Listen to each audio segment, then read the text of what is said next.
यीशु मसीह के नाम पे हमारे सजीव वाहिनी के सारे दर्शकों को सादर प्रणाम। ये हमारा लाइव वर्चुअल सेशन आप हर रविवार 8:30 बजे फेसबुक में और यूट्यूब में देख सकते हैं। दाऊद महाराज ये कहते हैं, हे यहोवा, अनादिकाल से अनंत काल तक तू धन्य हो। महिमा, पराक्रम, शोभा, सामर्थ और विभव तेरी ही हो, क्योंकि आकाश और पृथ्वी में जो कुछ है वह तेरा ही है। चलिए हम ये सेशन प्रार्थना से शुरू करते हैं।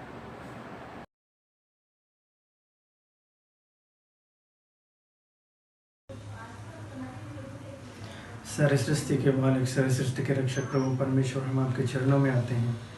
आज के दिन के लिए आपका बहुत बहुत धन्यवाद प्रभु जी। आज के प्रेयर टाइम को आज आपके हाथों पे सौंपते हैं प्रभु जी। फिर और एक हफ्ते, एक और उम्मीद के साथ, एक और आशा के साथ हम आपके चरणों में आए हैं प्रभु जी। और हम दिल से आपकी स्तुति करना चाहते हैं, आपकी आराधना करना चाहते हैं। पिछले हफ्ते आपने हमें बचाए रखा, हमारे हर ज़रूरत को पूरा किया, आपका बहुत बहुत धन्यवाद। फिर ये हफ्ते प्रभु जी हमारे दिल की आराधना से आपको खुशी मिले, और आप जो वचन हमसे बात, जिससे आप हमसे बात करना चाहते हैं, हमें प्रेरित करना चाहते हैं, ऐसा वचन आपके दास को दीजिए ताकि हम प्रेरित हों और हम हर गतिविधियों से प्रभु जी विजय पा सकें प्रभु जी। ये छोटी सी प्रार्थना आपने सुनने के लिए धन्यवाद। आज के समय को आपके हाथों पे सौंपते हैं। ये छोटी सी प्रार्थना यीशु के नाम पे मांगते हैं, आमीन।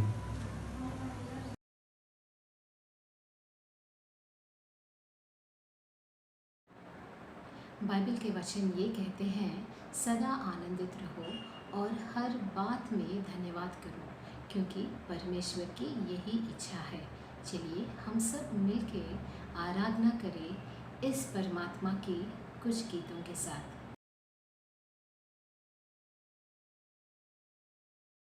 नीले आसमां के पार जाएंगे, मेरा यीशु रहता वहाँ।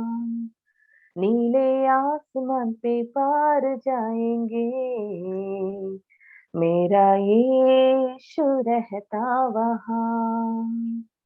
हम मिलेंगे बादलों पर, हम मिलेंगे बादलों पर, देखेंगे सारा जहां, देखेंगे सारा जहां। नीले आसमान के पार जाएंगे, मेरा यीशु रहता वहाँ। नीले आसमान के पार जाएंगे, मेरा यीशु रहता वहाँ। उसका कोई भी वादा ना होगा अधूरा, उसका कोई भी वादा ना होगा अधूरा।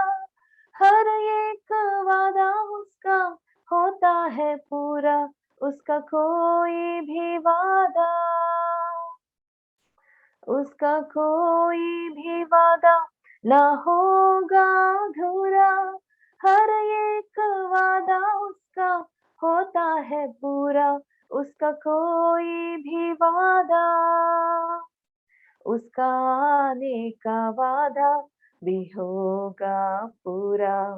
देखेंगे सारा जहां, उसका आने का वादा भी होगा पूरा। देखेंगे सारा जहां। हम मिलेंगे बादलों पर, हम मिलेंगे बादलों पर, देखेंगे सारा जहां, देखेंगे सारा जहां। नीले आसमान पे पार जाएंगे, मेरा यीशु रहता वहाँ।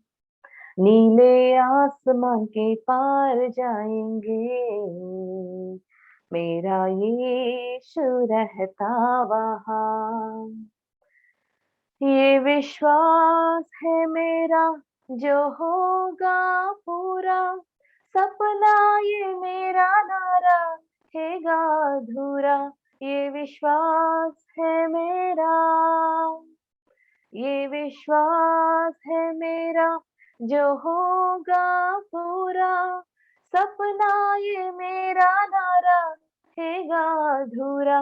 ये विश्वास है मेरा, उसके संग हम रहेंगे अपने यीशु, देखेंगे सारा जहां।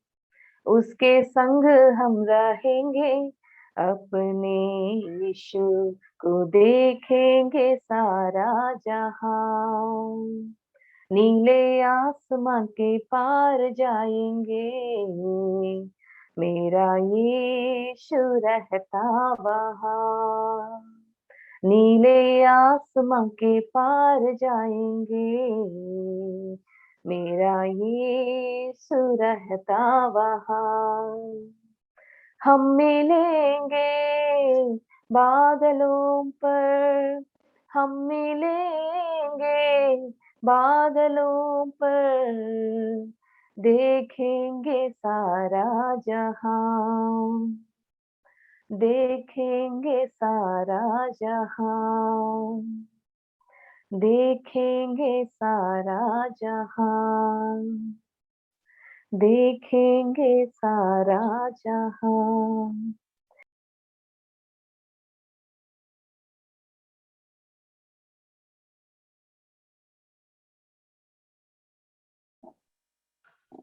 आइए प्रियो, इस संध्या के समय में एक बार फिर से हम प्रभु के संगति में वचन के भाग पर मनन करेंगे। आइए हम एक बार प्रार्थना में जाएंगे। प्रेमी, अनुग्रहकारी, दयालु, महान, सर्वशक्तिमान, सच्चे, न बदलने वाले ईश्वर, एक बार फिर से इस समय आप चरणों में आकर धन्यवाद देते हैं। आपकी दया, प्रेम, करुणा के लिए आभारी हैं, ऋणी हैं। प्यारे पिता, मुझ जैसे, हम जैसे पापी को प्यारे पिता अपना स्वर्गीय जीवन देकर, उद्धार देकर, पापों की क्षमा देकर प्रभु जी हमें अपने साथ मिलाया है, अनंत कालिक जीवन के भागीदार और मिरास बनाया है। इसीलिए आभारी हैं, ऋणी हैं। आपके दिए गए पिताजी उस अनुग्रह के लिए हम ऋणी हैं, कर्जदार हैं। प्यारे पिता के बहाए गए उस पवित्र लहू के लिए प्यारे पिता, जो हमें शुद्ध किया और धोया और पिताजी हमारे लिए मूल्य बन गया, ऐसे बलिदान और मूल्य के लिए हम आभारी और ऋणी हैं। प्यारे पिता, सब बातों के लिए आपकी ओर ताकते हुए, धन्यवाद देते हुए, स्तुति करते हुए प्यारे पिता परमेश्वर, इस समय को आपके हाथ में सौंपते हुए वचन की संगति पर आपका अनुग्रह और आशीष मांगते हैं। प्यारे पिता परमेश्वर, सब बातों में आप दया दिखाइए, अनुग्रह दिखाइए। मुझे अयोग्य निकम्मे की हालत, दशा और दिशा आप जानते हैं। अयोग्य निकम्मा हो, मुझ पर दया कीजिए। प्यारे पिता प्रभु जी, सुनने वाले संतों को भी आपके हाथ में सौंपता हूँ। मुझे आपके भी प्रभु जी आप सुधि लीजिए। स्तुति, बड़ाई, प्रशंसा करते हुए छोटी सी आराधना उपासना की भेंट और ये प्रार्थना मेरे उद्धार करता प्रभु मसीह के नाम से आपके चरणों में चढ़ाते हैं। सुनेश्वर के राज में ग्रहण कर, आमीन।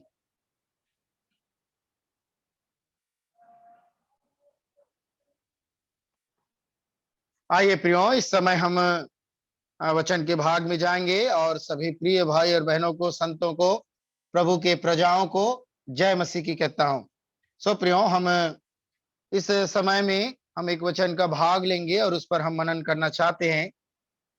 मत्ती रचित सुसमाचार और उसका अध्याय 24 हम लेना चाहते हैं। मत्ती रचित सुसमाचार और उसका अध्याय 24, और ये तो पूरा 14 तक पूरी आयत है, परंतु हम सब अभी नहीं पढ़ेंगे, केवल 3 आयत तक हम इस भाग को अभी लेना चाहेंगे, 1 से 3 तक। ब्रदर, कोई पढ़ सकते हैं क्या? मैं उधर डिस्प्ले करूंगा ब्रदर। हेलो हेलो, मैं उधर डिस्प्ले करूंगा ब्रदर। आप ओके, मैं पढ़ रहा हूँ। ओके। जब यीशु मंदिर से निकलकर जा रहा था तो उसके चेले उसको मंदिर की रचना दिखाने के लिए उसके पास आए। उसने उनसे कहा, तुम यह सब देख रहे हो ना? मैं तुमसे सच कहता हूं, यहाँ पत्थर पर पत्थर भी ना छूटेगा जो ढाया ना जाएगा। जब वो जैतून पहाड़ पर बैठा था तो चेलों ने कान में उसके पास आकर कहा, हमें बता कि ये बातें कब होगी और तेरे आने का और जगत के अंत का क्या चिन्ह होगा। सो प्रियो, हम इस भाग में हम बहुत बार इस भाग को हम पढ़े होंगे, सीखे होंगे, और अभी भी हम इसमें से कुछ भाग को हम लेना चाहते हैं। ये बहुत ही बहुमूल्य और प्रमुख भाग है। ये मत्ती रचित सुसमाचार में हम इस भाग को पाते हैं प्रियो, कैसे इस प्रभु यीशु मसीह के इन शब्दों का कथन का या फिर आने वाले समयों का कैसे यहाँ पे वर्णन किया गया है कि कैसे अंत के समय में कैसे कैसे परिस्थितियों में मनुष्य जाएगा और विश्वासी जाएंगे और कलीसिया जाएंगे और कैसे मंदिर का स्थिति होगा। ये सब को प्रभु यीशु मसीह बताते हैं। क्या बताते हैं यहाँ पर? देखिए, मंदिर है प्रियो, ये मंदिर तो यरूशलेम के बीच में। पहले हम थोड़ा से इस भाग को हम बाहरी रूप से हम देखना चाहते हैं प्रियो, क्योंकि जब तक हम इसके बाहरी रूप को नहीं समझेंगे हम मंदिर के विषय को नहीं जान पाएंगे। तो मैं जो भाग लेना चाहता हूं वो प्रियो, ये तो विषय हमारा है ही 14 तक कि कैसे मनुष्य जाति पर क्या क्या होंगे, परंतु मैं अभी आपके सम्मुख में मंदिर के विषय को कुछ रखना चाहता हूं। मंदिर, देखिए, ये जो मंदिर के विषय में प्रभु यीशु मसीह ने कहा है प्रियो, मंदिर कहाँ है? मंदिर तो यरूशलेम के बीच में है, और यरूशलेम के बीच में मंदिर है, यरूशलेम के बीच में, और यरूशलेम है प्रियो इस्राएल के बीच में। ध्यान दीजिएगा, मंदिर बीच में आया है। जब प्रभु यीशु मसीह साथ में चेलों के जा रहे थे, चेलों ने पीछा मंदिर को दिखाते हुए कि भाई प्रभु ये मंदिर का क्या होगा। तो प्रभु ने मंदिर के विषय में बताया। तो मंदिर एक स्थिति में देखा जाए प्रियो तो मंदिर बीच में आता है, जगत, मंदिर और अंत, तो मंदिर बीच में आता है। और ऐसे भौगोलिक स्थिति से भी अगर हम देखें तो मंदिर जो है यरूशलेम के बीच में है, और यरूशलेम है इस्राएल के बीच में, और इस्राएल है प्रियो वर्ल्ड के बीच में, अर्थात विश्व के बीच में है। इसको हम अगर पढ़ना चाहते हैं तो यहेजकेल 5:5 में एक बात हम पाते हैं। मैं आपके लिए एक वचन लेना चाहता हूं, यहेजकेल 5:5 हम लेंगे।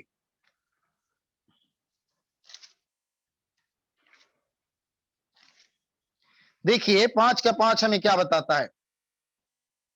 प्रभु यहोवा यूं कहता है, यरूशलेम ऐसी ही है, मैंने उसको अन्य जातियों के बीच में ठहराया है और वह चारों दिशा देशों से घिरी है। कहता है चारों देशों से घिरी है, वह बीच में है। कहता है कहां है यरूशलेम?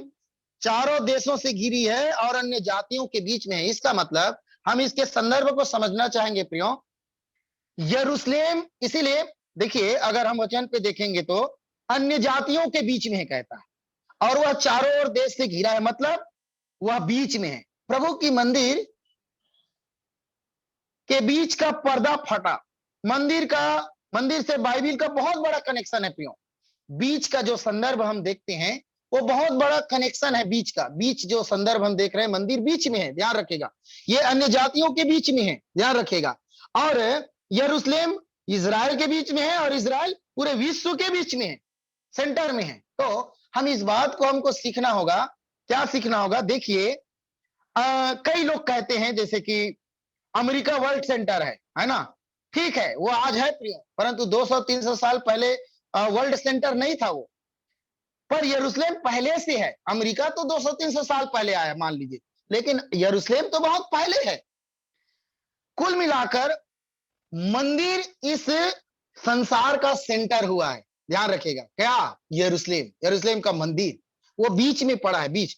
इसीलिए प्रभु ने कहा था, क्या कहा था, इसको समझने के लिए हम उस बात को देखेंगे तो प्रभु ने कहा था, क्या कहा था? मैं जगत की ज्योति हूं, कहता है ना, मैं जगत की ज्योति हूं कहता है। इसका मतलब प्रभु ने कहा जगत की ज्योति। ज्योति कहां रखते हैं?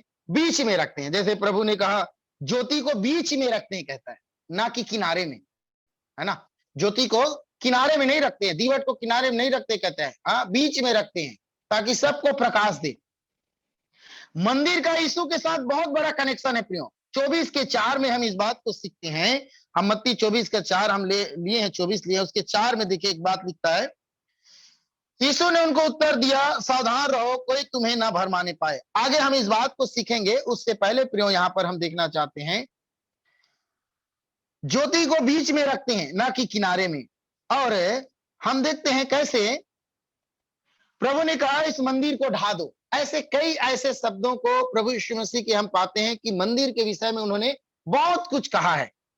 यीशु ने कहा सावधान रहो कोई तुम्हें भरमाने ना पाए या तुम भरमाए ना जाओ। इसका मतलब प्रभु ने मंदिर को ही बीच में क्यों रखा, या मंदिर को ही प्रभु ने बीच में क्यों लाया, इसके पीछे हमको समझना होगा प्रियो। यहां जा रहा था तब मंदिर बीच में आया, फिर चेले भी मंदिर की बात करते हैं। सामरी स्त्री के समय में सीखते हैं, स्त्री कह रही थी कि उद्धार यहां से आएगा वहां से आएगा, परंतु प्रभु ने कहा नहीं, उद्धार कहां से आएगा, यहूदियों में से आएगा, यहूदिया से आएगा। ध्यान दीजिएगा, यहूदिया से आएगा, यहूदियों से आएगा, है ना। अर्थात हम देखते हैं यहूदिया, सामरिया और पृथ्वी के छोर तक फैलेगा कहता है। मतलब यहूदिया, यरूशलेम, कहता है यरूशलेम, यहूदिया और सामरिया और पृथ्वी के छोर तक फैलेगा कहता है। तो मेन बीच में क्या आया, सेंटर में क्या आया, यरूशलेम आया है। हमारे जीवन में मंदिर का बहुत बड़ा कनेक्शन है प्रियो अंत के समय में, या फिर कहा जाए तो हमारे जीवन के लिए मंदिर एक बहुत बड़ा चिन्ह है। और इस मंदिर के विषय में हम सीखते हैं, मतलब शुरुआत यरूशलेम से हुआ और उद्धार सुसमाचार के लिए यह संसार भर में फैला है। बीच में यरूशलेम हुआ और यहीं से चारों दिशाओं में सुसमाचार फैला है। ध्यान दीजिएगा, बीच में यरूशलेम से, मंदिर से, इसका मतलब सेंटर में यरूशलेम हुआ। हम इस बात को हमको पूरी रीति से हमको समझना होगा और जानना होगा प्रियो। मंदिर से निकलकर जैतून पर्वत पर बैठा था। ध्यान दीजिए, हम पहले भौगोलिक स्थिति को हम देख रहे हैं थोड़ा सा। प्रभु यीशु मसीह मंदिर से निकलकर कहां बैठा था, जैतून पर्वत पर बैठा था। 24 के 3 में हम देखते हैं, है ना, 24 के 3 में देखते हैं, जैतून पहाड़ पर बैठा था कहता है। इसी पहाड़ पर प्रियो अगर आप देखेंगे प्रेरितों काम 1 अध्याय 9 से 11 तक, तो यह वही पहाड़ है, यहीं से यीशु उठाए गए थे। यह भी ध्यान रखने वाली बात है, जैतून पर्वत से ही प्रभु यीशु मसीह उठाए गए थे, यही पहाड़ से उसको उठाए गए थे। और चेले यहां आकर इंतजार कर रहे थे। तब दो पुरुष आकर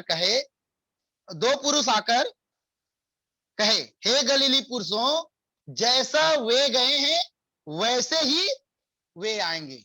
मतलब ध्यान दीजिएगा, दो पुरुष आए और इन गलीलियों को कहा जैसे वे गए हैं वैसे ही वे आएंगे। अर्थात जहां से गए हैं वहां ही वो आएंगे। इसीलिए हम जकरिया में इस बात को सीखते हैं प्रियो।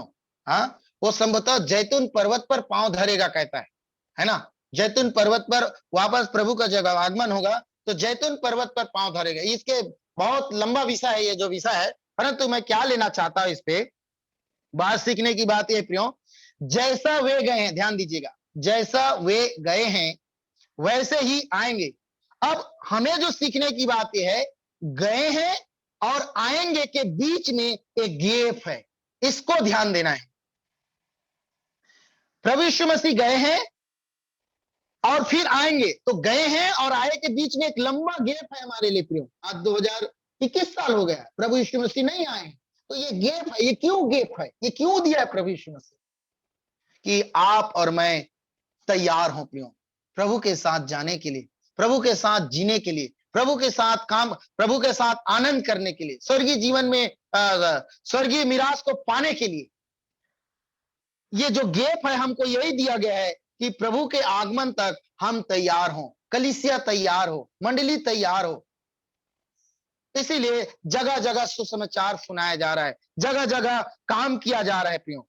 अब इस बीच में हमें क्या करना है, यहां तो हमें तैयारी के जीवन को बताता है, हमको तैयार होना है। गलीलियों का अर्थ होता है सुसमाचार प्रचार करने वाले, और हम इस बात को सीखते हैं प्रियो, या मैसेज देने वाले या फैलाने वाले कहते हैं। और हम देखते हैं स्वर्गदूतों ने चेलों को कहा था, हे गलीली पुरुषों, यानी पतरस यूहन्ना को कहा था, प्रभु ने कहा, जब प्रभु जी उठा तो उस समय कहा था मैं तुम्हें गलील में मिलूंगा, कहता है। प्रभु ने भी कहा था मैं तुम्हें गलील में मिलूंगा, कहता है। अब वापस हम अपने विषय पर इस स्थान पे आते हैं प्रियो। ये 24 का 1 से लेकर 3 तक जब हम पढ़ते हैं तो जैतून पर्वत के विषय में हम सीखते हैं। या मंदिर के विषय का कनेक्शन हम देखते हैं। तेरे आने का और जगत के अंत का क्या चिन्ह होगा। जगत, मंदिर और चिन्ह, ध्यान दीजिएगा, ये 3 बातें हैं। 24 के 4 में कहता है चिन्ह मांगा चेलों ने। चेलों ने चिन्ह मांगा, जगत के अंत का क्या चिन्ह होगा।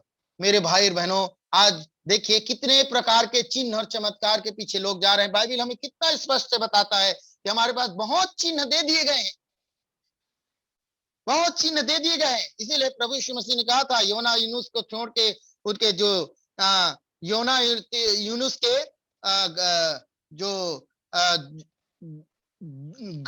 डूबने जाने का, उसके सिवाय और कोई चिन्ह नहीं दिया जाएगा, कहता है। एक चिन्ह जो दिया जाएगा योना के विषय में बताया था, वही अंतिम चिन्ह है, कहता है। परंतु यहाँ प्रभु हमें 24 अध्याय में बहुत से चिन्ह को बताते हैं अंत के समय का।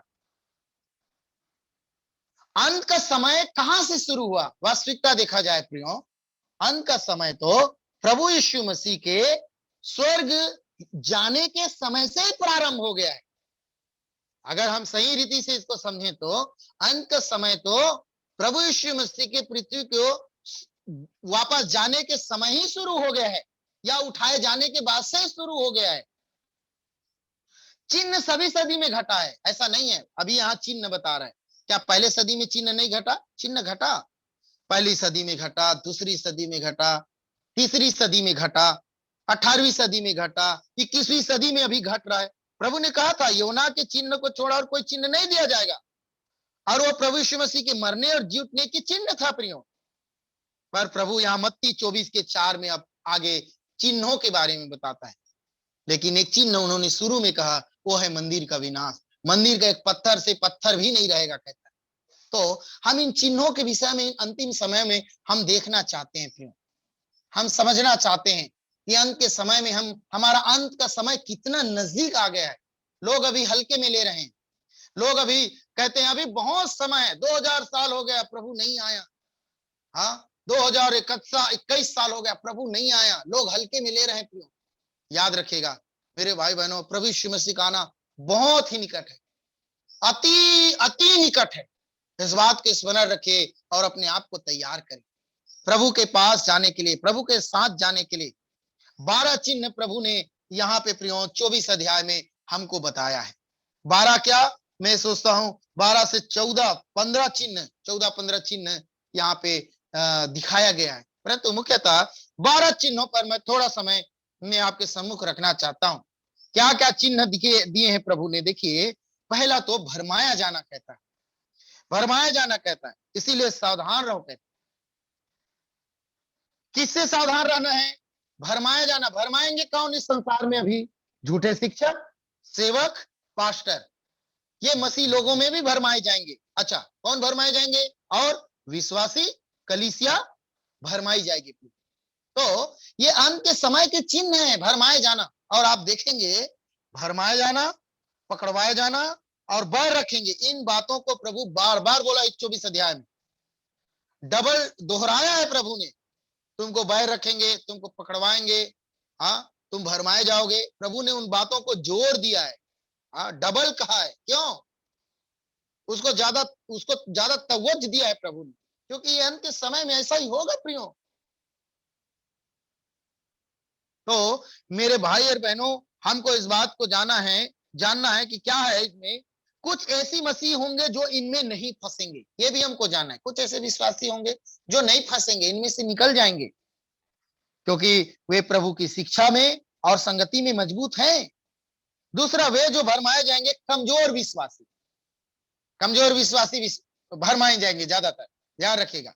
देखिए, शिकार वही होते हैं जंगल में जो कमजोर हैं, हाँ ताकतवर निकल जाते हैं प्रियो। इसीलिए हम वचन में पढ़ते हैं, कौन बलवान लोग जाएंगे स्वर्ग को? कहता है पौलुस, कहता है बलवान लोग स्वर्ग को छीन लेते हैं, कहता है। हाँ, बलवान लोग स्वर्ग को छीन लेंगे कहता है। इसका मतलब कौन से बलवान? ताकतवर, ये शारीरिक बलवान, ये जो रिंग में चैंपियन होते हैं या ये योद्धा होते हैं, ये नहीं। आत्मिक बलवान लोग, आत्मिक बलवान लोग स्वर्ग को छीनेंगे। क्यों? आत्मिक बलवान लोग स्वर्ग को पाएंगे, जो मजबूत हैं, जो पक्के हैं, जो सच्चे विश्वासी हैं। आज आपकी और मेरे लिए भी ये विषय है प्रियो कि क्या हमारी हालत है। प्रभु यीशु मसीह तैयारी का समय हमको देख के गए हैं। इस समय में प्रभु के आगमन तक हमको तैयार होना है। हमारी क्या हालत है, हम किस परिस्थिति में हम जी रहे हैं। तो बाइबल तो हमको बहुत कुछ बताता है, इसीलिए कहता है सचेत रहो। कहता है मत्ती 7:12 हमको बताता है प्रियो, झूठे शिक्षक होंगे कहा। क्यों?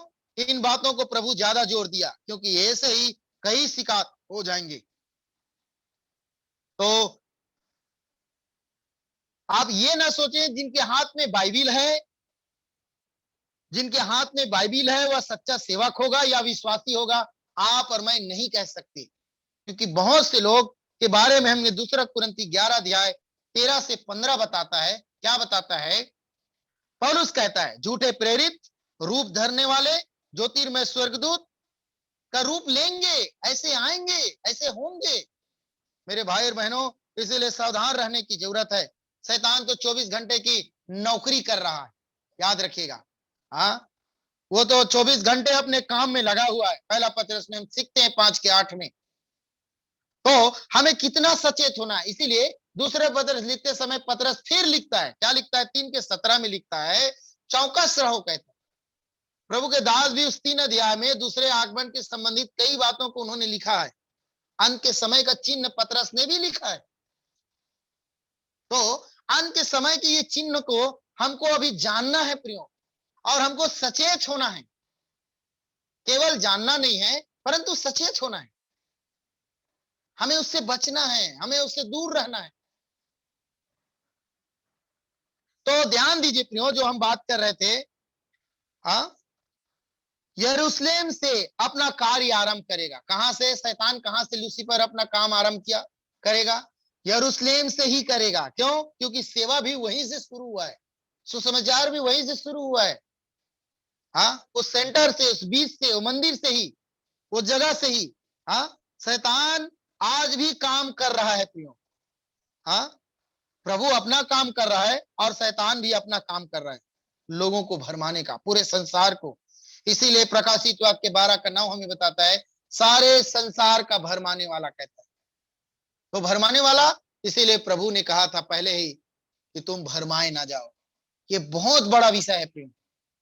आज बहुत से लोग भरमाए जा रहे हैं, कई झूठी शिक्षाओं में, कई चंगाइयों में और कई प्रकार के खोखले विषयों में आज भरमाए जा रहे हैं लोग। तो पहला यूहन्ना 5:19 भी हमें बताता है सारा संसार दुष्ट के हाथ में, सब कुछ उनके हाथ में है प्रियो। मेरे भाई बहनों, हमें इस बात को जानना होगा कि हमारी अंतिम दिन के समय में हमारी तैयारी कैसी है, हम कैसे तैयार हैं। कहीं हम भी दुष्ट शत्रु से भरमाए तो नहीं जा रहे हैं, शैतान से भरमाए तो नहीं जा रहे हैं। ये पतरस यूहन्ना चेले कह सकते थे, प्रभु जी हम कैसे भरमाए जाएंगे, हम तो आपके साथ रहते हैं, मुझे कौन भरमा सकता है। पतरस कह सकता था, यूहन्ना कह सकता था, पर प्रभु जानता था प्रियो, इसीलिए उनको चेताया। किनको? ध्यान दीजिएगा, प्रभु यीशु मसीह कोई गांव के, वहां के और लोगों को नहीं समझा रहा है। ये प्रभु यीशु मसीह यहाँ 24 अध्याय में चेलों को विशेष कर शिक्षा देता है। चेले का मतलब अब यहाँ पे हम विश्वासी लेंगे, मसीह लोग लेंगे, जो प्रभु के लोग हैं, उनके लिए है ये सब बातें। अन्य लोगों को उन्होंने नहीं कहा उस समय में, वो तो चेलों को उन्होंने कहा कि तुम पहले भरमाए ना जाओ करके। पहले शिक्षा चेलों को प्रभु ने दिया है।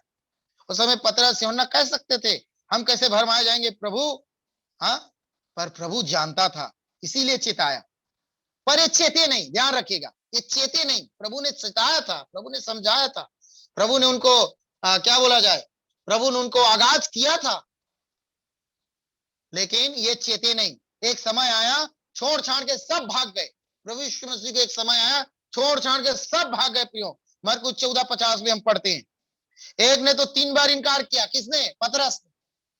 एक व्यक्ति का ऐसी हालत हो गई चेलों का, यहूदा का, वो धन के लालच में फंस गया, अर्थात भरमाए गए। किनसे? रोमी सैनिकों से भरमाए गए। 30 चांदी के टुकड़ा देंगे भैया। उनके भरमाहट में आ गए प्रियो, धन के भरमाए में आ गए। 2 भाई थे और 2 भाई के बारे में हम जानते हैं, पद के चक्कर में फंस गए। ये क्या? ये भरमाए जाना ही तो है। संसार में शैतान का बहुत प्रकार का काम है।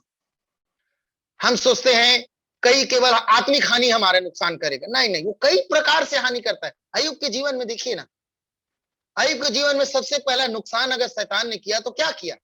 उसकी संपत्ति का नुकसान किया भाई, उसके घरेलू आवश्यकताओं का नुकसान किया, उसके बैल भैंस गधे घोड़े सबको मार डाला,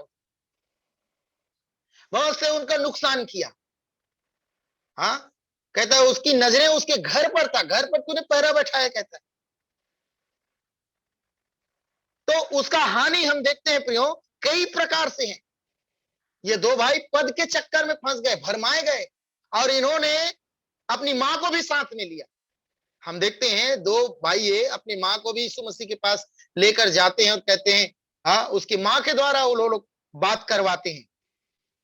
जरूर ये दोनों भाई अपनी मां को जबरदस्ती ले गए होंगे, मैं सोचता हूं। हाँ, कि चलो मां आप बात करेंगे तो प्रभु अलग सुन लेगा, हम बात करेंगे तो अलग होगा, है ना। तो ये लोग लेकर गए। मेरे भाई और बहनों, हमको सचेत रहना है, हर समय आपको मुझको सचेत रहना होगा। तो हम इस बात को सीखते हैं प्रियो कि कैसे हम पौलुस के सेवा हो या फिर उनके उनके जीवन काल के घटनाएं हो, कई बातों को हम जानते हैं। शैतान का हम पर दांव ना चले, कहता है। हाँ, शैतान हमको रोके रहा, कहता है। शैतान का बहुत बड़ा काम है, बहुत बड़ा वो काम कर रहा है। क्या काम कर रहा है? लोगों को पकड़वाएंगे। वे कौन है प्रियो? अविश्वासी लोग। आपको विश्वास नहीं होगा मेरे भाई बहनों, जहां मैं ललितपुर में 7 साल से हूं, जहां हमारी एक बहन आती थी, 3.5 साल से हमारी विश्वासी बहन थी वो, उन्हीं ने हमारे ऊपर केस किया, मेरे ऊपर। मैंने पहले कहा, जिनके हाथ में बाइबल है, वो चाहे सेवक हो, विश्वासी, 100% ये जान के रहिए कि कोई भी आपको पकड़वा सकते हैं, कोई भी भरमाए जा सकते हैं। तो मैं ये बात को क्यों कह रहा हूं प्रियो? हमको लूका 21 की 16 हमको बताता है। एक वचन लेना चाहेंगे, इस वचन को हम पढ़ना चाहेंगे प्रियो। लूका 21 का 16 लेंगे हम।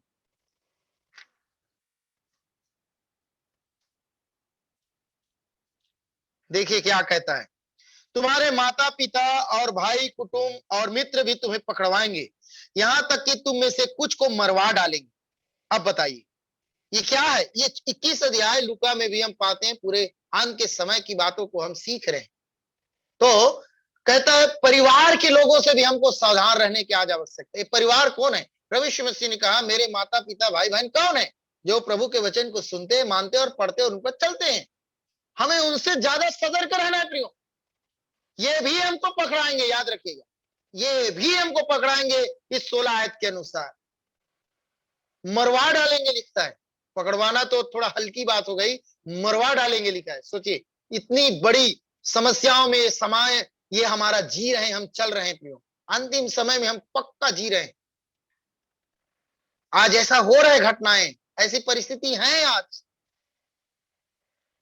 तो कहता है, प्रभु साफ बताता है प्रियो, यहाँ पे लूका जब लिखता है तो कहता है कि माता पिता भाई बहन उठकर मरवा डालेंगे, कहता है। हाँ, पकड़वाएंगे, कहता है। मत्ती 24 का 9 भी बताता है, पकड़ो मार डालेंगे, कहता है। हाँ, तो सब आज पूरा हो रहा है प्रियो। मत्ती 24 का 9 कहता है, क्लेश दिलाने के लिए तुम्हें, कहता है। तो ये 12 चिन्ह में जो हम देख रहे हैं, पहला है पकड़वाया जाना, भरमाए जाना। दूसरा जो चिन्ह है प्रियो, पकड़वाया जाना। अब पकड़वाएंगे लोग, पकड़वा रहे हैं आज लोग, एक दूसरे को पकड़वाएंगे। तीसरा चिन्ह है प्रियो, मार डालेंगे, कहता है। मार डालेंगे, कहता है। तीसरा चिन्ह जो प्रभु ने कहा मत्ती 24 में और उसके 9 में, कहता है मार डालेंगे, कहता है। ये सब पूरा हो रहा है प्रियो। मेरे भाई बहनों, इन सब को मैं क्यों कह रहा हूं? अंत के समय में मंदिर का चिन्ह हमको जानना है, मंदिर के समय का चिन्ह हमको जानना है ये अंतिम समय में हम जी रहे हैं। तो मंदिर का विषय तो बहुत बड़ा है। तो इसीलिए इन 12 चिन्हों को हमको जानना है कि प्रभु यीशु मसीह के आगमन में ये चिन्ह दिखाई देंगे इस संसार में, कलीसियाओं में, हमारे अपनों के बीच में। इसीलिए सावधान होकर प्रियो हमको इस बात को जानना होगा। मंदिर के विषय में तो बहुत कुछ बात और हम सीख सकते हैं। मंदिर तो हमको बहुत कुछ सिखाता है प्रियो। हाँ, तो और ये मंदिर फिर से बनाया जाएगा, इस बात को भी बाइबिल बताती है। हाँ, हम देखते हैं फिर से ये मंदिर बनाया जाएगा। यिर्मयाह 24:5 में हम पाते हैं, अंजीर का वृक्ष यानी इस्राएल जाति देश को बताता है, दाखलता तो उसकी भौगोलिक स्थिति को बताता है, और जैतून जो है आत्मिकता को दिखाता है प्रियो। यह इस्राएल देश वास्तविकता देखा जाए तो 1948 को अपने क्षेत्र को वापस पाया था, फिर से वहां पे बसा था प्रियो। इस्राएल की कोमल डाली मतलब राजा आने वाले हैं करके बताया था। हाँ, जब नबूकदनेस्सर आया था तब इस्राएल का राजा समाप्त हो गए थे एक समय में। हाँ, इस्राएल के राजा समाप्त हो गए थे, और शुरू में उस समय में एक राजा होते थे, बताते हैं इकुनियम राजा बोलते हैं उसको। क्या बोलते हैं? इकुनियम राजा। हाँ, के बाद कोई राजा नहीं आया। प्रभु यीशु मसीह को आत्मिक राजा के रूप में स्वीकार किए, परंतु संपूर्ण रीति से लोग स्वीकार नहीं किए। ये सब मंदिर का जो बातें हैं ये इससे जुड़ी हुई है प्रियो।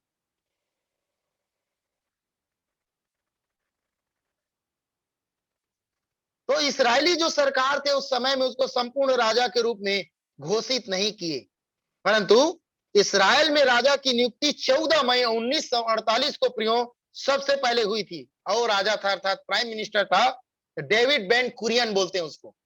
डेविड बेन कुरियन बोलते हैं उसको। इस प्राइम मिनिस्टर को सबसे पहले या राजा को ये नियुक्त किया गया वहां पर। तो 1948 में ही ये मत्ती 24 का 33 पूरा होता है प्रियो।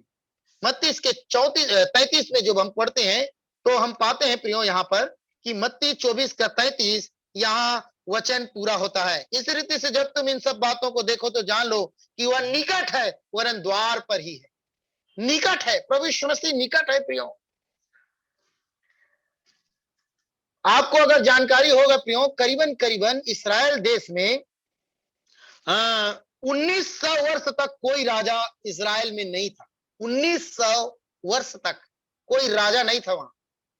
होशे 3 के 4 और 5 में हम पढ़ते हैं तो पाते हैं इस्राएल बिना राजा, बिना हाकिम, बिना लाठ के बैठे रहेंगे और अंत में यहोवा को ढूंढेंगे, कहता है। अंत में किसको ढूंढेंगे? यहोवा को ढूंढेंगे। 1948 में सब जगह से इस्राएली वापस आ गए हैं प्रियो, ध्यान रखिएगा।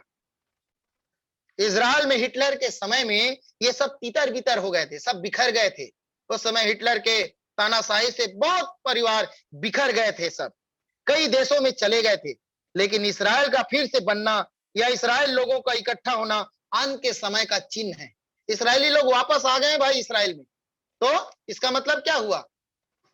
जब वापस आएंगे तो ये चिन्ह है जगत के अंत का, प्रभु के आगमन का चिन्ह है ये।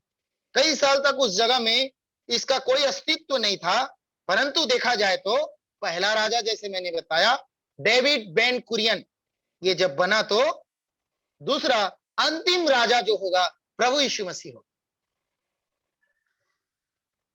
तो ये जो घटनाएं हैं हमको इसके बारे में जानना होगा। 3 मुख्य कारण थे इसके। पहला राजा होना, दूसरा राजधानी होना, तीसरा यरूशलेम में भवन का होना। ये 3 बातें प्रमुख है प्रियो, अर्थात मंदिर का होना। मंदिर होगा तब वो विनाश होगा। इसीलिए इस्राएल देश में हमारे सामने यरूशलेम राजधानी बन गई। अभी कब बना? यरूशलेम जो है राजधानी बन गई इजराइल का, पहले नहीं था। इजराइल देश की राजधानी पहले तेल अवीव करके एक नाम है, टेल अवीव करके बोलते हैं, वो उसकी राजधानी था। परंतु अब 2018 में ट्रंप ने क्या किया? यरूशलेम को राजधानी घोषित कर दिया। ट्रंप ने क्या किया? 2018 में राजधानी घोषित कर दिया है प्रियो। क्यों? ये ऐसे ही नहीं है, ये सब मंदिर से जुड़ी हुई बातें हैं। मैं यही बताना चाह रहा हूं, मैं मंदिर का विषय ही ले रहा हूं अभी। ट्रंप ने ऐसे आकर घोषित नहीं कर दिया यरूशलेम को राजधानी। ये सब बाइबल में बातें हमको लिखे हुए हैं मेरे भाई बहन। यहाँ पे हम देखते हैं टेल अवीव पहले राजधानी था, अब यरूशलेम जो है 2018 में ट्रंप ने राजधानी घोषित कर दिया। पहले नहीं था। अरब देश इसके दुश्मन थे, पर अभी राजधानी बनने के बाद मित्र बन गए हैं। इस्राएल बहुत देशों के लिए मित्र बन गए हैं, इजराइल का भी। इसके पीछे भी एक कारण है। इसके पीछे कारण एक है प्रियो, इसको एक उदाहरण देकर मैं समझाता हूं। वर्षा ऋतु में अगर वर्षा ना हो तो वर्षा नहीं हो रही है तो कुछ तो गड़बड़ है। इसका मतलब जो समय पे होना है प्रियो, जो प्रभु ने कहा है वो पूरा होना है, इसमें कोई संदेह नहीं। एक मात्रा बिंदु बिना पूरा हुए नहीं रोएगी, बोलता है प्रभु। देखिए वचन में लिखा है, जब वो सुख सुविधा में जीवन व्यतीत करता रहेगा, उसी समय विपत्ति अचानक आ पड़ेगी। यहेजकेल 38 का 15 और 16 में लिखा है। कौन सुख समृद्धि में रहेगा? इजराइल देश। स्मरण रखेगा, इजराइल देश जब सुख समृद्धि से चैन से रहेगा, तब लिखा है उसके बारे में प्रियो, विपत्ति उन पर अचानक आ पड़ेगी। मतलब इस्राएल के ऊपर में अन्य देशों के लोग चढ़ाई करेंगे। और आपको मालूम होगा अभी कुछ समय पहले ही, आप जानते हैं यरूशलेम की क्या हालत है। यरूशलेम की हालत देखिए प्रियो, कई देशों के, अरब देश के लोग उन पर चढ़ाई करने की ताक में है। ये सब क्या है? ये सब मेरे भाई और बहनों, ये अंतिम समय के चिन्ह है। और मैं क्या चिन्ह दूं? जब ये यरूशलेम राजधानी घोषित हुआ, करीबन 70 देश के लोग इसके विरोध किए थे। 70 देश के लोग विरोध किए थे। क्यों? क्योंकि प्रियो यहीं पे आने वाले समय में फिर से मंदिर बनाया जाए। हाँ, ये मंदिर और कहां बनाया जाएगा इसके बारे में बताते हैं। मंदिर जो है प्रियो, कुमरान नाम का एक जगह है, कुमरान नाम का जगह, जहां सुलेमान ने सबसे पहले मंदिर बनाया था। कहता है उसका एक नक्शा मिला हुआ है, और उसका नक्शा मिला हुआ है सन 2018 में ये मिला था। एक और एक सत्य बात मैं कह के मैं समाप्त करूंगा प्रियो, उसी नाप में बनाए जाएंगे। सन 2018 में ये मिला है प्रियो। आप ध्यान दीजिए, 1948 में इस्राएल देश फिर से अपने क्या बोलते हैं, इजराइल देश फिर से अपने अस्तित्व में आया, या फिर से उस स्थान को प्राप्त किया। पहले बिखर गए थे, सब था, कुछ नहीं था। मैंने पहले कहा 1900 वर्ष तक कोई राजा नहीं था। जब डेविड बेन कुरियन आया, उसके बाद फिर से ये चला है। अब 1948 से 2018 के बीच कितना होता है? 70 साल का समय लगता है। हिसाब लगाए तो 70 साल बनता है। 70 साल को यहूदी लोग तो, इस्राएली लोग एक पीढ़ी मानते। इसका मतलब मेरे भाई बहनों, अब राजधानी हो गई है। देखियो कैसे मैच कर रहा है ये सन 2018 में, और 1948 के बीच 70 साल। इस 70 साल एक पीढ़ी मानते हैं। इस एक पीढ़ी के बीच में अगर हम पूरा हिसाब लगाएं तो करीबन इजरायली लोग 25 पीढ़ी तक कहते हैं अलग थे, दूर थे, बिखरे थे। अब वापस आ गए। क्यों आ गए हैं? आपको पता होगा 2012 है क्या, 2018 मेरे ख्याल से, कौन से सन है, 2018 है मेरे ख्याल से। 2018 में स्पेन में बताया गया था, आप लोग न्यूज पेपर में पढ़े होंगे कई जगह, एक लाल पशु मिला है। लाल पशु, लाल पशु स्पेन में पाया गया है। यानी कि वो बनाए गए, जो कुछ किया गया, लेकिन उत्पन्न किए गए उनको। लाल पशु जो हमको भवन के, मंदिर के बलिदान के लिए चाहिए, वो पशु कहां से आया? स्पेन में उसको मिला है। कैसे मिला? गिनती, हम गिनती की पुस्तक में पढ़ते हैं प्रियो, 19 के 3 और 2 में लिखा हुआ है। ये पशु पहले इनके पास नहीं थे, परंतु इस पशु के बारे में गिनती में पहले लिखा गया है कि कैसे वो बलिदान करेंगे प्रियो से। तो पशु भी तैयार है, मंदिर भी तैयार है। मैं क्या कहना चाह रहा हूं प्रियो, प्रभु का आगमन भी बहुत निकट है।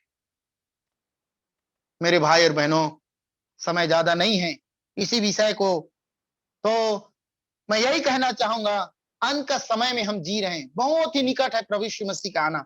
सब कुछ तैयार है। ध्यान दीजिए, मैंने जो बताया, हाँ, मंदिर तैयार है, मंदिर बनने वाला है, और क्या बोलते हैं, पशु भी मिल गया है। सब कुछ हो रहा है, सब कुछ पूरा हो रहा है प्रियो। आपको पता होगा, आपको मालूम होगा, हारून का गोत्र भी मिला है, बोलते हैं 2010 में ये जो क्या बोलते हैं, अफ्रीकन लोगों के बीच में एक व्यक्ति था, बोलते हैं, एक यहूदी व्यक्ति था, वो जो है रिसर्च करने गया था। रिसर्च करने गया था तो अफ्रीका के बीच में उधर कुछ सिनेगोग करके एक बहुत पुराना जगह है बोलते हैं। तो ये जो रिसर्च करने गया था तो वहां पे एक अफ्रीकन लोगों के बीच में ये व्यक्ति को देखा। तो इसका रंग अलग, चेहरा अलग, उनके बाल अलग। तो उनको जब पूछने पर पता चला कि वो वहां के व्यक्ति नहीं है, वहां के नागरिक नहीं है। और उसके बाद बताते हैं कि उसके पास तोरा के पुस्तक थे, तोरा के पुस्तक पढ़ रहे थे। जब रिसर्च करने वाले ने पूछा ये आपके पास कैसे आया, कैसे क्या है, जब उनके घर में जाके देखा प्रियो तो बहुत डॉक्यूमेंट थे जो बताते हैं कि वो क्या बोलते हैं, हारून के गोत्र के थे। हारून तो लेवी गोत्र से आया था। हाँ, हारून तो प्रियो हम देखते हैं क्या बोलते हैं उसको, उनके घर में जब गया तो हारून के गोत्र का उसको पूरा डॉक्यूमेंट मिला है। हाँ, तोरा की पुस्तक पढ़ रहा था। जब पता किया तो पता चला कि ये उनके बहुत पूर्वजों का पुस्तक है। वो पढ़ रहा था, तोरा की पुस्तक पढ़ रहे थे। तो ये हारून के गोत्र के थे कहता है ये डॉक्यूमेंट में। जब उसे पता चला कि तो हारून के गोत्र के, इतने साल तक हारून के गोत्र बचा हुआ है। ये सब भी मेरे भाई और बहन अंतिम समय का चिन्ह है, अंतिम समय के चिन्ह है। तो हारून का गोत्र भी मिल गया है। हाँ, और उसे बोलते हैं कि पृष्ठ की उसको ट्रेनिंग दे रहे हैं। आगे वो भवन में वो काम करेंगे, बलि पशु करेंगे, ये सब बातें हैं, बहुत सारी बातें। तो ये सब अंतिम समय के चिन्ह हैं। ये वो परिवारों में से करीब कर बताते हैं, लोग बताते हैं कि तमिलनाडु में, आपके तमिलनाडु में प्रियो ये 200 परिवार करीबन आए थे। आपके तमिलनाडु में कोई सिनेगोग करके एक जगह है, मुझे जानकारी नहीं है परंतु मैंने सुना है। सिनेगोग करके एक बहुत पुराना चर्च है, पुराना जगह है। वहां पे उन 200 जो लोग आए हुए थे उस समय में, यहूदी लोग, उनके कई एक क्या बोलते हैं, उनके चिन्ह है, समान है बोलते हैं। उसमें से कुछ यहूदी आपके केरल में भी बस गए थे, केरल में भी बस गए थे। तो इसीलिए बताते हैं कि कैसे ये सब चिन्ह उस समय के पूरे होते जा रहे हैं। तो मेरे भाई बहनों, तो ये हमारे लिए अंतिम समय के चिन्ह हैं। जब प्रभु आएगा, प्रभु और अपने लोगों को लेकर जाएगा। तो अंत का समय है, हमको भरमाए नहीं जाना है। प्रभु दया करे, प्रभु सहायता करे। और प्रियो, हम इन बातों को हम सचेत होकर हमें इस बात को जानना है। बातें बहुत है इस अध्याय में, हम इस बात को सीख सकते हैं प्रियो। तो बहुत घटनाएं हैं, बाइबिल हमें बताती है, बहुत घटनाएं हैं। जब थोमा आपके तमिलनाडु में आया था तो उस समय में तमिलनाडु में ही वो क्या बोलते हैं, थोमा मारा गया। केरला में नहीं आया था बताते, उसका सही जगह तो तमिलनाडु था। तमिलनाडु में थोमा आए थे। तमिलनाडु तो पहले उड़ीसा से मालाबार तक एक था प्रियो, बाद में 5 राज्य में बटा है वो। क्या क्या बोलते हैं, कर्नाटका, आंध्र प्रदेश, उड़ीसा, तमिलनाडु और केरल, 5 राज्य में बटा। पहले वो मद्रास, क्या बोलते हैं, मद्रास रेजिमेंट के नाम से चलता था। मद्रास चलता था पहले तमिलनाडु, वो तमिलनाडु के भाग में थे। तो ये परिवार कुछ लोग वहीं रुके थे और उन्हीं का अनुकरण किए, उन्हीं के साथ रहते रहे। तो मेरे भाई बहनों, ये सब चीजें जुड़ी हुई है। ये सब बातें जुड़ी हुई है। अंतिम समय के चिन्ह को हम देख रहे हैं। हमारे लिए भारत में भी ये प्रभु ने ऐसे चिन्ह रखे हैं। इन सब बातों को हमारे लिए भी प्रभु ने हमें जिसे जाने, पढ़ें, सीखें। तो ये सब बातें हैं, अंत के समय में ये चिन्ह पूरे होंगे प्रियो। प्रभु दया करे, हम इन बातों को जानना है कि अंतिम समय में 24 अध्याय मत्ती और लूका 21 अध्याय, ये सब अंतिम चिन्ह के विषय है प्रियो। पहला तीमुथियुस 3 अध्याय हम देखते हैं तो सब चिन्ह को हम पाते हैं। दूसरा पत्रस 3 अध्याय में देखते हैं, हम सब चिन्ह को हम देखते हैं। तो ये सब बातें पूरी हो रही है। प्रभु दया करे, हमारे लिए सब कुछ तैयार है प्रियो, याद रखिएगा, सब कुछ तैयार है। प्रभु का आगमन बहुत निकट है, इसीलिए हमें तैयारी के साथ अपने आप को प्रभु के लिए तैयार करना है। ये जो समय हमें दिया है, तैयारी का समय, प्रभु सहायता करे।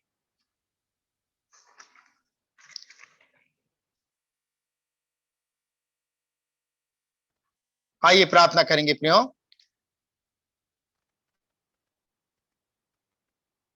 प्रेमी, अनुग्रहकारी, दयालु, महान, सर्वशक्तिमान, सच्चे, न बदलने वाले ईश्वर, एक बार फिर से इस समय आप चरणों में आते हैं, धन्यवाद देते हैं आपकी दया प्रेम के लिए, करुणा के लिए, आभारी हैं, ऋणी हैं आपके महान उद्देश्य और योजना के लिए।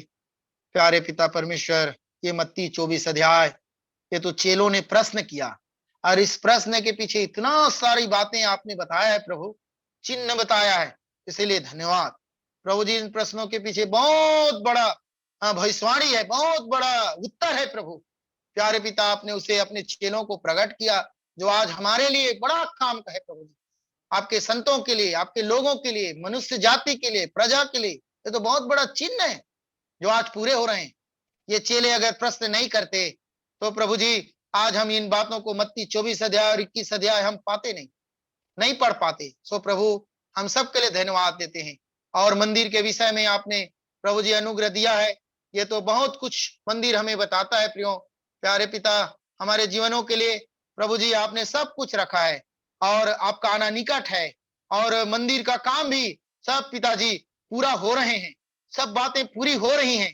प्यारे पिता, ऐसे समय में जो आपके आदेश है, जो आपके आज्ञा है प्रभु, जो आपके सचेतपन है, जो आपके पिताजी आपका प्रभु जी जो आपकी आदेश है हमारे लिए कि हम सचेत रहें, भरमाए ना जाए, पकड़वाए ना जाए, सब प्रभु अभी इस समय में होंगे। प्यारे पिता, माता पिता पकड़वाएंगे, परिवार के लोग पकड़वाएंगे, विश्वासी लोग पकड़वाएंगे, कुछ भी हो सकता है प्रभु। ऐसे समय में पिताजी आप हमारी सहायता करें। प्यारे प्रभु, आपके लिए हम तैयार हो सकें, आपके साथ जाने के लिए तैयार हो सकें। आप गए हैं और वापस आएंगे। ये जो बीच हमें दिया है, ये गैप जो हमें दिया है प्रभु जी, ये तो हमारी तैयारी का दिन है, ये तो तैयारी का समय है। प्रभु परमेश्वर, हमें तैयार कीजिए, कलीसिया को तैयार कीजिए, संतों को तैयार कीजिए, पवित्र प्रजा को तैयार कीजिए। प्यारे पिता प्रभु, आप दया कीजिए, अनुग्रह दीजिए, अपने प्रभु की ओर ताकने का जीवन दे, प्रभु के विश्वास में, सेवा में, प्रभु के काम में बढ़ते हुए प्रभु की महिमा करने के लिए प्रभु जी आप सहायता कीजिए। प्यारे पिता, अनुग्रह दीजिए। सब बातों के लिए धन्यवाद देते हैं। प्यारे पिता, संतों को भी आपके हाथ में सौंपते हैं। प्यारे पिता परमेश्वर, हमारे प्रिय भाई प्रवीण और उनकी सेवकाई परिवार, सब बातों में प्रभु आपकी ओर ताकते हैं। संतों को सहायता करें, अनुग्रह दें। प्यारे पिता परमेश्वर, सुधि लीजिए, कहां तक कहें पिताजी। प्यारे पिता परमेश्वर, आपका आगमन निकट है, हर एक के जीवन में प्रभु जी।